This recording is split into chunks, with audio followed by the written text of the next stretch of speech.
Reading with your kids.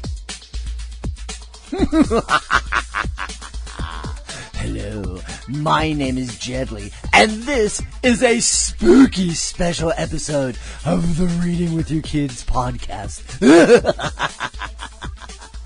To celebrate Halloween, we are republishing an episode of the podcast where we assembled 9 members of SpookyMiddleGrade.com to create an original story right before your very ears. Well, right now, coming to us like from all around the world, or at least all around the country, we have the Spooky Middle Grade Authors Group. It's well, I'm going to let them tell you what it is all about, but we have 9 different authors with us today, and we're going to do something really, really special. So first, I want to introduce them, and we're going to start off with our friend. She's been on the show before, and she's done a whole lot to make this happen. Welcome to the show. Welcome back to the podcast, S.A. Larson. S.A. Sherry, how are you? Good. How are you? Excellent. How are things up in Maine? Very good. Cold. Yes. Snowy. Yes. Anything new happening in the world of motley education? Actually, I just finished the second book. It's titled Dead Alley, and it should be out next year. Excellent. Congratulations. Thanks. Kim Vitrella. Kim, where are you calling us from? Hi, I'm calling from Oklahoma City. Uh-huh. How's everything down in OKC? Oh, you know, we're nice and toasty, not too cold. Yeah, Sherry and I are not happy about that. Kim, tell everybody the latest book that you have. Well, I am the author of a book called Skeleton Tree, and coming in February is Bone Hollow. Awesome. Hey, Samantha Clark has been on the show. Samantha, how are you? Hi, I'm good. And actually, I think I won't have been on the show just yet because we've done the recording, but it's not scheduled to air until January. But yeah. I'm really excited for when it does. I am too. Look at that. I've already messed up. Well, Samantha, thank you. Tell us what you and I are going to be talking about in the future that we already talked about. It's like time travel. Will be talking about The Boy, the Boat, and the Beast, which came out from Simon & Schuster in June this year. Excellent. Someone I know I haven't spoken with, but he's awfully dapper with a purple hat. David Nielsen. David, how are you? I'm good, Sir Jed. And actually, well, we haven't spoken. We will be speaking in 2 days. Although then it probably won't air for another who knows when. But so, again, everything's all relative in terms of time. Well, and what will we be talking about in a couple of days? Just say I'm calling in just north of New York City, and I'm be talking about my book, Dr. Fell, The Playground of Doom, as well as my other spooky book, Beyond the Doors, the 2 books that we'll be discussing. Awesome. Can't wait. Angie Smybert, where are you located right now? Oh, hey, I'm calling from scenic Roanoke, Virginia. And it's a bit chilly here. Yeah, that means it's like 60 in Virginia. I wish. What spooky book are you entertaining kids with right now? Right now I have a book out called Bone's Gift. And then the second in the series will be out in March, and it's called Lingering Echoes. Awesome. Our next guest is Kat Shepard, and she's very confusing. She's a wonderful author. Kat, tell everybody what book they should be checking out. I have a series out called Babysitting Nightmares, and book 1, The Shadow Hand, came out last June, and book 2, The Phantom Hour, comes out on January 29th. Awesome. Sarah Cannon is big, and she was the last person to join us. She's sitting in front of a world map right now. Sarah, can you point to any place in that map that you're calling from? If I do this, I okay. can. I am actually calling from Indianapolis, Indiana. Yeah, and this is my other gig is teaching English to students in China. So you're looking at my classroom right now.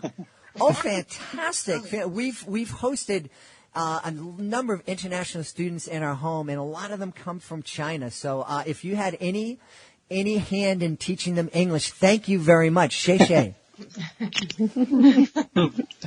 Our next guest is Victoria Piontek. Victoria, how are you and where are you calling from? Hi, I am calling from just outside of San Francisco, California. So way on the West Coast, and it's still morning here for us, just barely. And my book is The Spirit of Cacto County. It came out in May. Set in Florida. Excellent. And I just realized, Victoria, as you were popping up your book, I forgot to ask Sarah the name of her book. And she was so kind. She wasn't even jumping up and down on the camera telling me that I made the mistake. That's all right. I can do that now. My book is called Oddity, and it'll be out in paperback in January. And then Twist, which is another title I have forthcoming that's a standalone, will be out next January. Awesome. Cool. And last but certainly not least is one of our good friends, a good friend of the podcast, Jonathan Rosen. Jonathan, good to see you. Hey, Jet, nice to be back. I'm the author of Night of the Living Cuddle Bunnies and From Sunset Till Sunrise, and I am in sunny South Florida. Sorry for the rest of you. Just rubbing it in. I know. It's great. It's great to have you all here. But first, before we're going to tell everybody why we're having spooky authors on the show, I want to find out a little bit about the whole spooky middle grade group or collective. Kim, can you tell us a little bit about why you guys came together and what you're doing as a group? Absolutely. Well, we kind of all came together at the end of October and we decided, yes, we all write spooky books because we love spooky and it's amazing and kids love it. But the thing is that it's not just for Halloween or October. What we realize is that spooky books are great to read all year round. They cover every genre you can think of. So we just want to get that idea out to students, teachers, librarians, that spooky books are great, not just on Halloween, but all the time. So we're Skyping with classrooms across the country. We have a reading challenge. We're doing all kinds of things to get that idea out there. I appreciate that. You know, there are some people in the world that think, oh, you only eat ice cream in the summertime. But Sherry will tell you, up here in New England, we eat ice cream all the time, sometimes out in the cold and in the ice. Absolutely. And it's exactly the same with spooky stories, and especially wintertime. Wintertime, what spookier time of year is there than the dark of winter, right? Mm-hmm. You know, I just finished last night. My daughter and I and her boyfriend just finished watching the House on Haunted Hill, or yes. That it was too. My daughter's boyfriend just freaked, and you know, every time we watched it, he was just. And the last episode was so creepy and spooky, and it was. It was really, really fun, and it made me really excited about this. And what this is Sherry and I were talking, and I was inviting her back on the program, and she said, hey, I'm part of this really cool thing, and we're visiting classrooms, and we're having free Skype sessions, and we're talking to kids not only about reading spooky books all year long, but also writing books. And we came up with this idea that maybe I could give you all a prompt and you could create a story together, bring all these authors together and create a story. And the neat thing is, all the authors here today, they've created this story, but just like me and my daughter and her boyfriend last night, none of us know what the conclusion of the story is going to be except for one author. So we're going to start.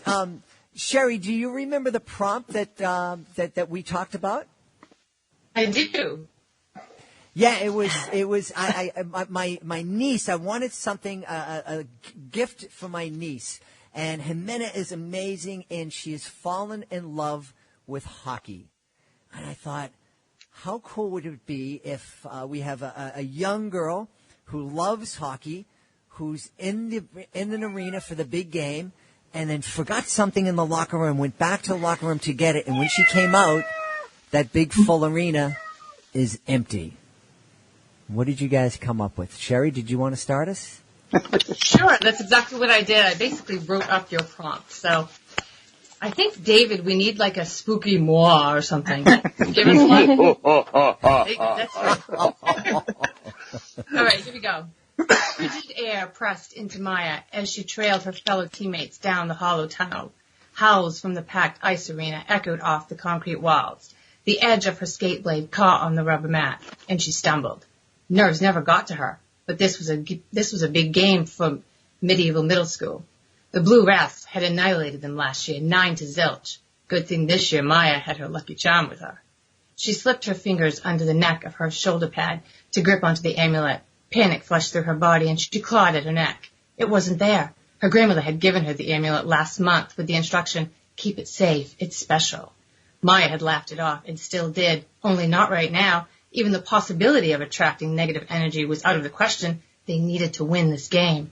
Pivoting on one skate, she raced into the locker room to her hockey bag, and there, on the floor next to it, coiled her chain and Graham's amulet with the weird faces on both sides. It was kind of ugly, but if it helped them win, Maya was all about it. Loud screams muffled through the closed door, and she looped the chain around her neck. It was probably Minda Lou, manager and Nosybody, keeping track of her. Coming, she yelled, and plowed out the locker room door, jogging up the tunnel and tucking the pendant into her equipment. It wasn't until after she hopped onto the ice that she noticed the silence. The arena was empty. And to continue our story, let's go to Kim Ventrella. Okay. Dun, dun, dun. Maya's heart throbbed in her chest. She swallowed down the panic rising in her throat and glided to the middle of the rink. Her skates cut into the ice, loud in the eerie quiet of the arena. Graham, she said. Her voice swallowed up by the silence. Her heart beat faster, heat building in the center of her chest. What was happening? Graham's stories flitted through her head. Tales of witches that could twist time and steal children from their beds with a snap of their long, spidery fingers. She'd never believed any of her stories. But now? Hello? Anyone? Her words echoed against the metal ceiling. She searched the seats for any sign of life, a hint of movement, and then she saw it. Not in the stands, but higher up, near the scoreboard. A dark shape was hovering in the shadows, floating in mid-air as if suspended by an invisible string. The heat in Mia's chest grew and grew until she realized that it wasn't her heart at all, but the necklace. Without taking her eyes off the floating shadow, she reached under her uniform and took hold of the pendant. It radiated a gentle warmth that moved up her arms and spread through her body. The tarnished silver glowed a pale shade of blue, making each of the creepy faces appear to be smiling. Don't be afraid, Graham's voice said in Mia's head. No matter what happens, I'm always with you. Graham's words and the warmth of the amulet gave her strength. Somehow, the amulet connected her to Graham. Who's there? She said, forcing her voice to sound brave. She glided closer to the shadow. In the orange LED lights of the scoreboard, she could just make out a pale face, watching her from beneath a hood made of rippling smoke. And now, let's go to Samantha Clark. Dun, dun, dun, dun. For installment 3. Run! Mia's brain screamed, but nothing in her body was listening. Her feet, her eyes, her throat were all frozen. The only part of her that moved was her heart, pounding, pounding, pounding like a fist telling her to wake up and move. Yes, that's what she had to do. She was fully ready for battle with the Blue Wraiths. But this thing? No way! Even with Graham's voice in her head, this was scarier than any hockey opponent she'd ever played and any horror movie she'd ever seen. Going, she whispered, staring at the pale face. Were those red eyes looking back at her or just the glow from the scoreboard? She couldn't be sure, but whatever it was, it definitely wasn't human. Taking a deep breath, she picked up her foot and her foot wouldn't move. She glanced down, afraid to take her eyes off the hooded figure, but she had to. This wasn't just fear anymore. Something had hold of her foot, and she hoped it wasn't just a giant wad of gum. She hoped it was just a giant wad of gum, but it wasn't gum. It wasn't anything she could see. Then she realized her hand wouldn't move either, or her arm, or her neck. She tried to open her mouth, but that was stuck too. Her gut was fully ready to let loose with the biggest scream, but all that came out was a loud, "Ugh." The only part of her body that was still her own were her eyes, and she flicked them back up to the hooded figure, but it was gone. All that was left was the tiniest hint of smoke. She glanced up, down, side to side, trying to find the figure. Where did it go? She wished she could move, turn around. What if the figure was right behind her, reaching for her? Was that wind she felt in the back of her neck? Was it drool? Graham, she thought, what do I do? As if in answer, the warmth of the amulet turned icy cold. And now it's time for David Nielsen to tell us what happens next. It was a cold unlike anything Mia had ever experienced. A searing, bone-chilling, agonizing cold that chewed you up and spit you out. She wanted to cry out in pain, fear, anything, but could not regain control of her body in any way. Suddenly, when she felt she couldn't stand any more, Graham's amulet let loose with a violent pulse of energy in all directions.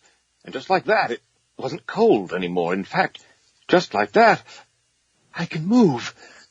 Control restored, Mia whirled about in search of the red-eyed phantom. Even as she searched, half her mind was attempting to digest what had just happened. She'd made eye contact with the phantom. She'd been frozen in place.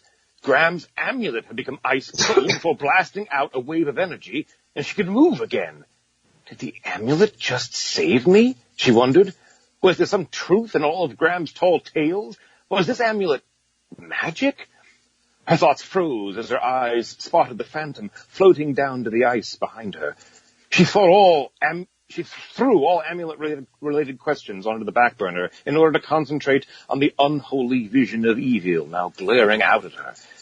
It seemed angry, like really angry. Like how in the world did this little human girl throw off my spell angry? Who are you? Mia found the courage to ask. Although, if she was being honest, a better question might have been, what are you?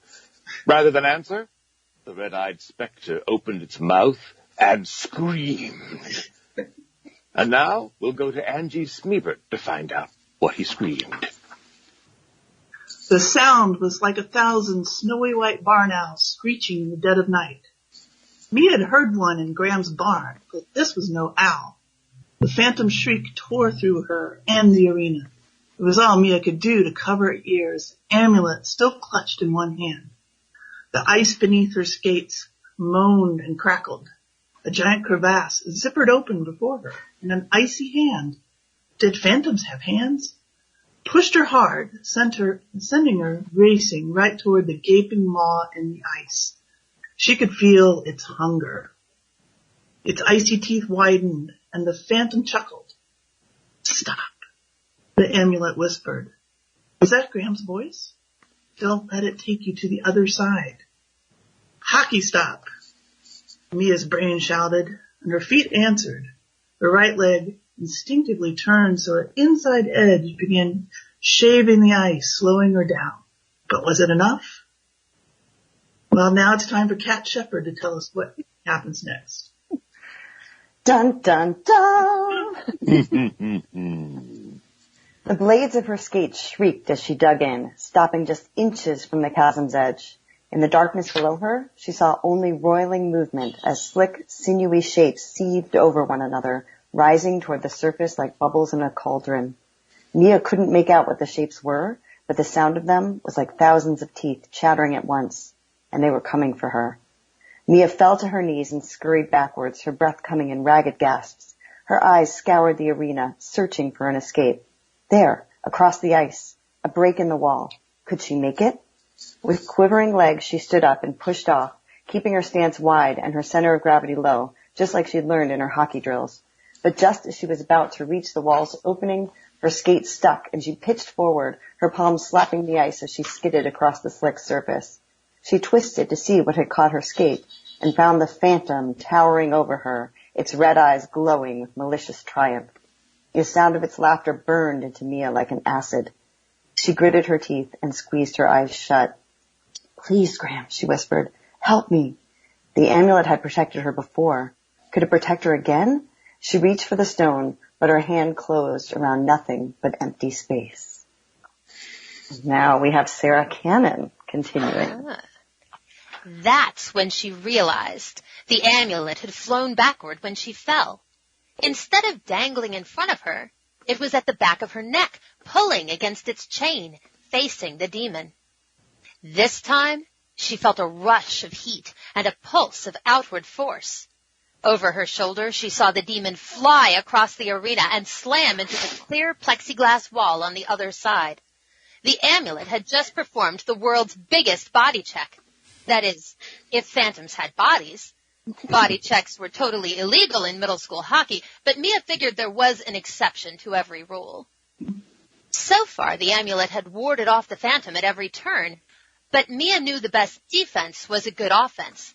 If she could figure out how to use the amulet on purpose, she could banish the specter for its many rule infractions, including delaying the game by vanishing all the spectators. And now it's Jonathan's turn. I think it's mine, Victoria. Victoria. All right. Mia searched her memories. Her grandmother had told her so many stories. Stories Mia thought were just tales to entertain her. Only now Mia knew her grandmother had been trying to prepare her for a moment just like this. She had been teaching her about the amulet and the demons she might have to fight. There was one story her grandmother frequently told her about a demon who collected souls. Her grandmother had never described the way the demon looked, but she had talked about what it wanted. It wanted the essence of the living so it could keep strong.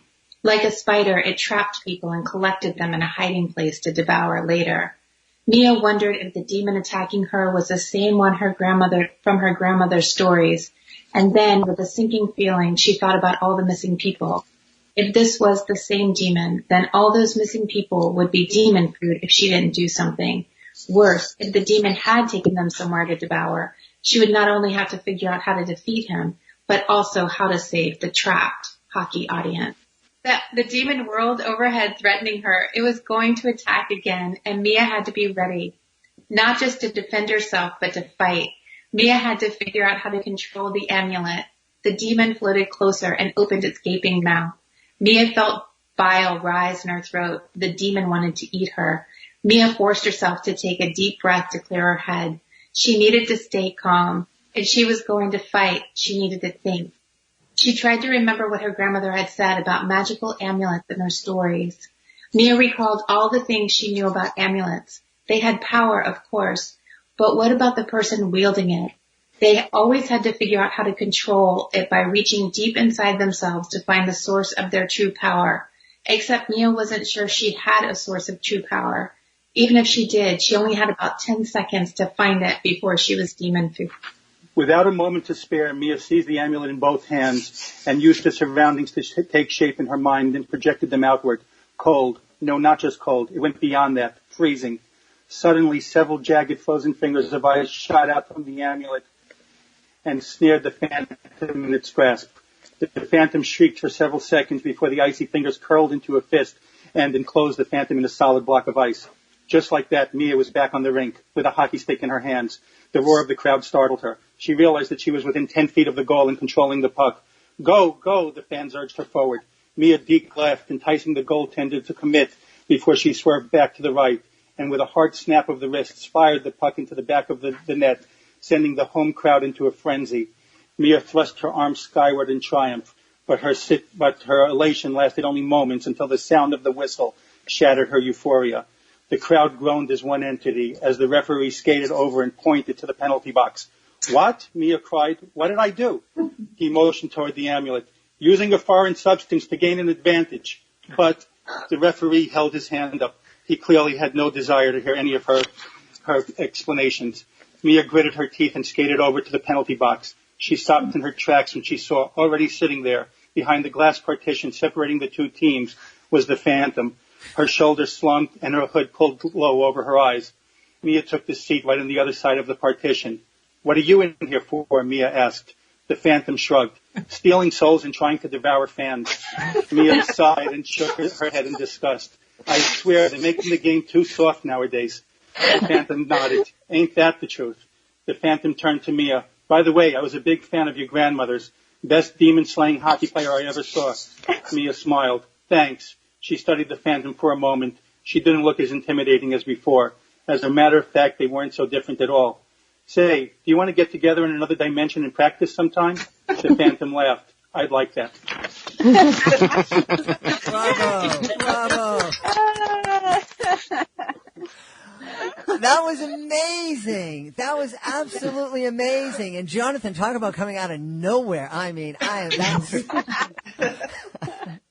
That was definitely a surprise ending. Yeah. Oh, I love it. Yeah, that was wonderful, wonderful, wonderful. This is fantastic. You know, the whole time I'm listening, and I'm amazed that just in a week or maybe a week and a half, these brilliant authors came together. And as we're listening to the story, there's, you know, I'm thinking as a parent, my goodness, this is reading spooky stories together. Just listen to the vocabulary that kids were hearing today, and the painting of the pictures. I mean, just to begin with, Sherry Larson, I talked to, my prompt, and she took my prompt, which was just a couple of sentences, and turned it into a masterpiece. It was just amazing. So, bravo, authors. Thank you so much. That was brilliant. Absolutely brilliant. Kim, tell us a little bit about the process of coming together and creating a story, and how we can do that as a family. Oh, absolutely. I mean, my favorite thing, because this is actually, like Samantha mentioned, this is the first time I heard the whole story all the way through. So it was a big surprise for me. And the exciting part was that you can see how different spooky can be, because each author has their own interpretation. And sometimes it's like dark and emotional, or, hilarious, like Jonathan. I love that it runs the gamut, but families can absolutely do this. I mean, we got the awesome prompt from Jed. Sherry started us off. And then, when I came in, it's like you never know where it's going to go, even when you're writing it. And you don't have to be like an author to do this. You can be a reader, you can be a parent, a child. Anyone can do a story like this, and you can find inspiration anywhere around you. So like you said, like your daughter loves hockey, and so that's kind of like where you got this inspiration. Right? So just look around you. Like, what do you see? I, of course, have all of these weird, like, items in my house, little skeletons and skulls. So I can just look in my own house and be like, okay, here's an inspiration. Why is this skeleton wearing a wig? What is the deal with that? Let's write a story about it. So, I mean, families can do that in their own house. Yeah, absolutely.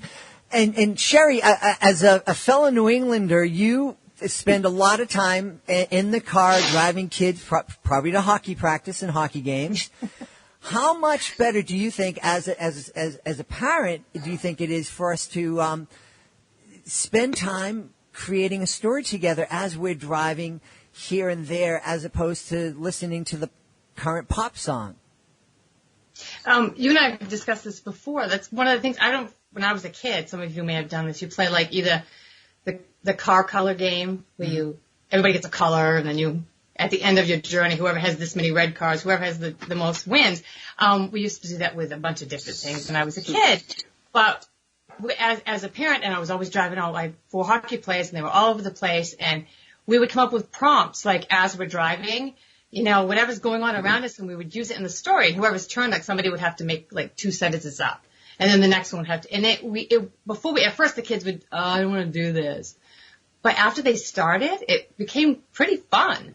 And then sometimes we would use the radio. And, I mean, you can do anything. It's just, if it's fiction. And I think it's fun, and it made trips feel shorter. Mm-hmm. Yeah, absolutely. And also you got the kids, involved in something other than, which, I mean, sports are great and important, but I liked that we could do something else with them. Mm-hmm. Mm-hmm. David, you brought something a little bit different to the story, and with your voice and telling that story, and that was really wonderful.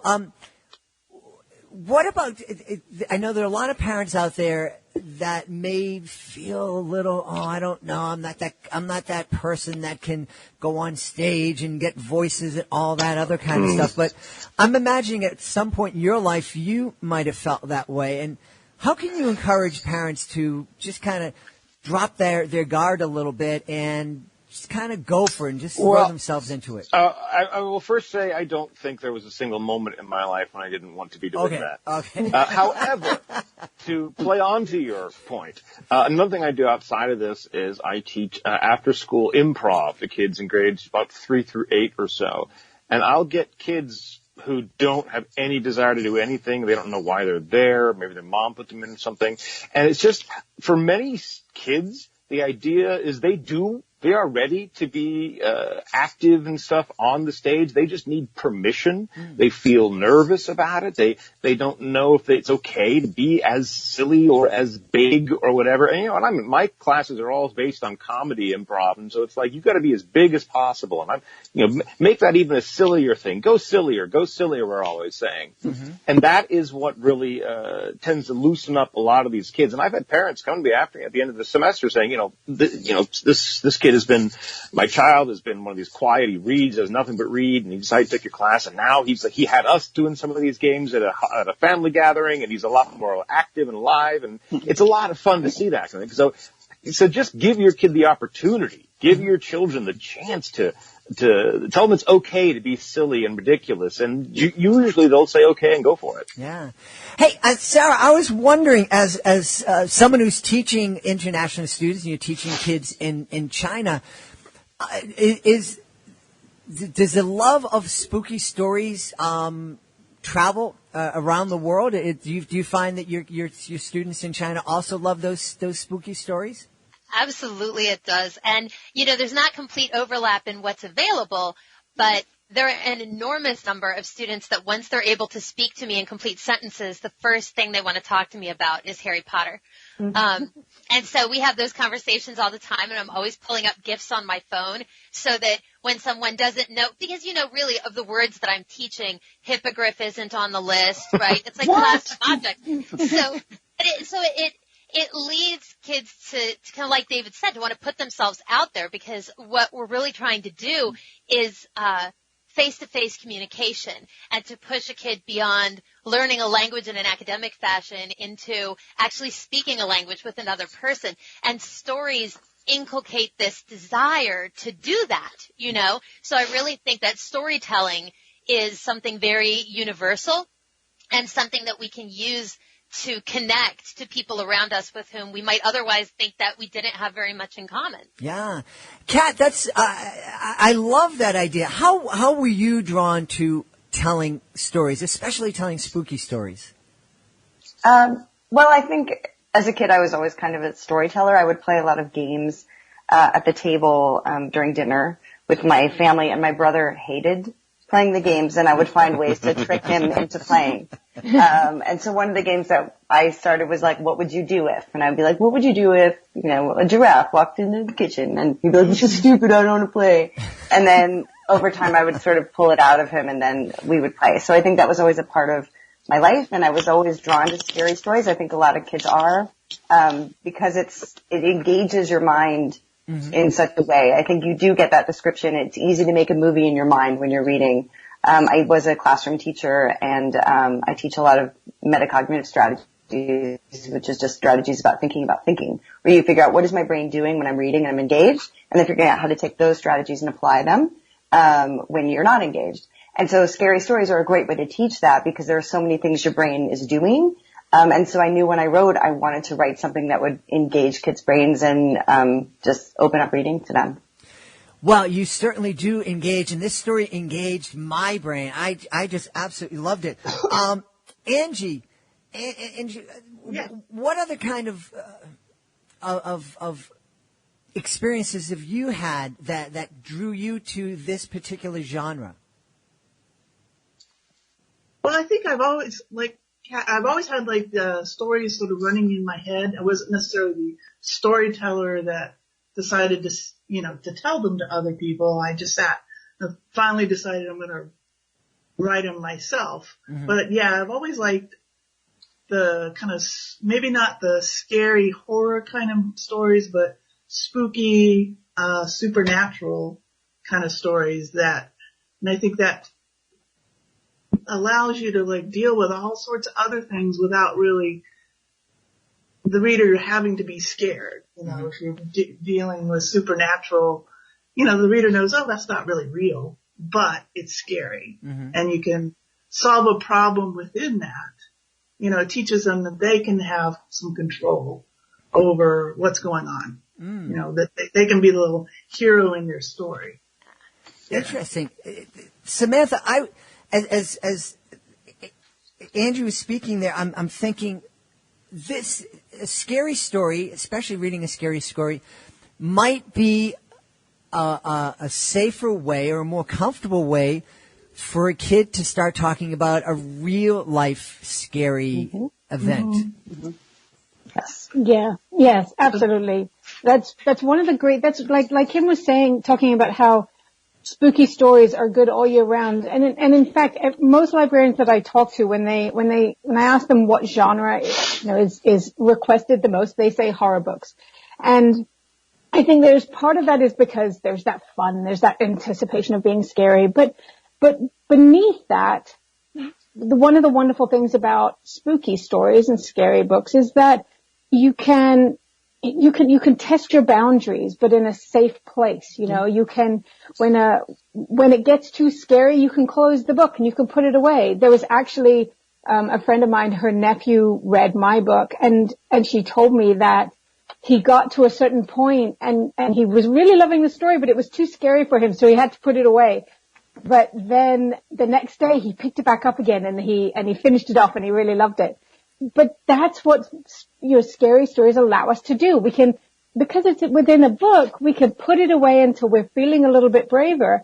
But then we can also, because we picked it back up again, it built that braveness within us. And then we can take that braveness into the real world as well. Mm-hmm. Absolutely. And especially for Christmas time has a history of telling spooky stories. I mean, the Christmas Carol, is a great classic spooky story for Christmas. So it's great to share these kind of things all year round.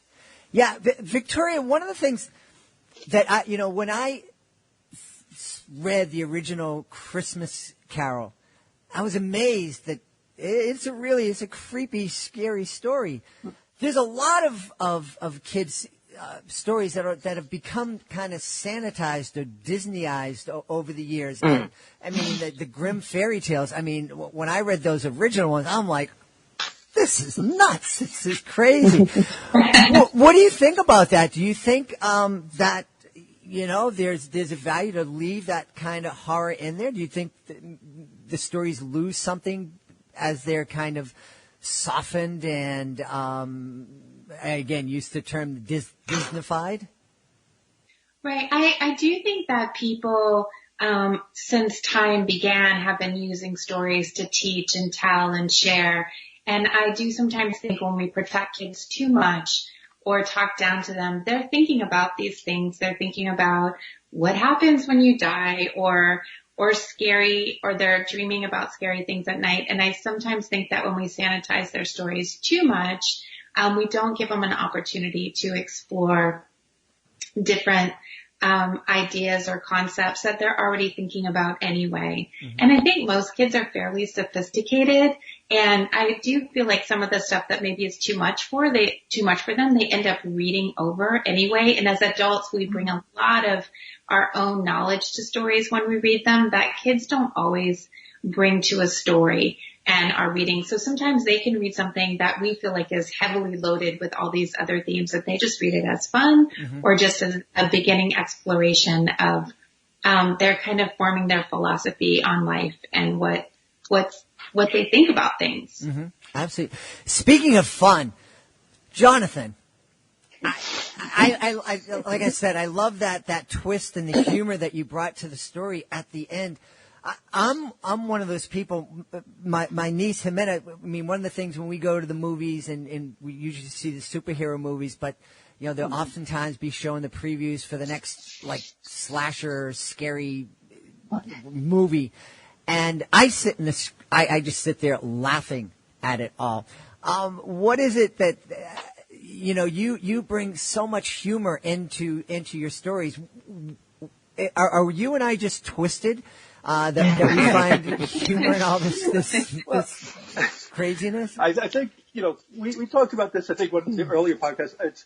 I love scary stories, but if you stop and just analyze them and look at them, a lot of them are just ludicrous. The things that happen. I mean, the teenagers running into the basement when there's no other way out to escape from the slasher, and just, everyone, all the audience saying, don't go there, and of course that's where they're going to go, and let's stop and pick up the hitchhiker. So it lends itself to comedy. It does lend itself to humor. As long as you still respect the genre, I think you could have fun with it and have some, put some laughs into it as well, as long as you still maintain the scares. Overall, I just wanted to also say that my 12-year-old is watching The Haunting of Hill House, and I have not yet because I'm still too scared to watch it. Well, it's pretty intense, and the thing about that was so intense is that there really aren't a lot of jumping out kind of scaring. It's just getting into your mind, like you guys did, getting into the mind of Maya. Just what's going on and who is that behind me, and just that's what scares me a lot, is like going into somebody else's mind and feeling their fear. Before we go, Kim, I just want to tell us, because I know there are teachers out there that want to get, if not the whole gang, into their classroom via Skype, one or two. But tell us a little bit about how your classroom visits work and where folks can go to connect with you and maybe make that happen. Absolutely. We would love to Skype with every teacher, every classroom. They just need to head over to spookymiddlegrade.com and they'll see a section on our free Skype Q&As. So what we do is a 30-minute question and answer session. So we ask the kids to go ahead and prepare some questions about writing. They don't have to have read all of our books ahead of time. Of course, they sure can. That would be awesome. But just their general questions.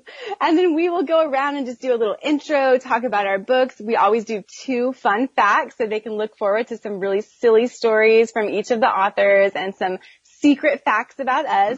And then we'll open it up to questions and they'll get to come up to the camera. We'll answer all of their burning questions.